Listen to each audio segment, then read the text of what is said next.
এখন ঘড়িতে বাজছে ওই সন্ধ্যা 7টার মতো। আর হচ্ছে যে এই যে দেখো তুলসী তলায় চলে আসছে। তো এই যে কাপের মধ্যে দই আর হলুদ, দইয়ের ওপরে হলুদ রাখা আছে। তো আজকে যেহেতু জন্মাষ্টমী, তো আজকে নন্দ উৎসব হবে। তো বাড়ির মন্দিরে মানে কিছু মানুষ নাম সংকীর্তন করতে আসবেন।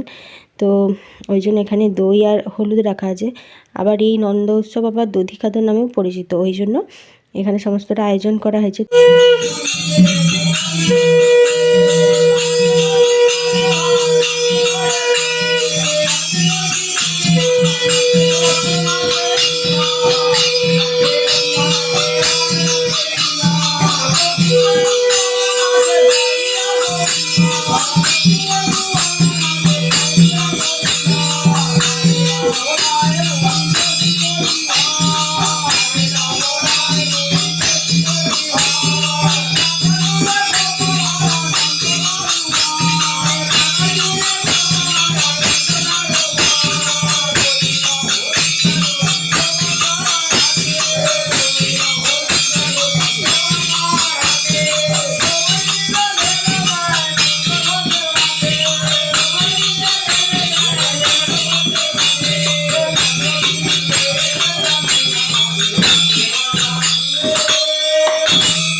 বাবা ওকে নিয়ে যাও, ওখানটায় ওকে ওখানটায় নিয়ে যাও না।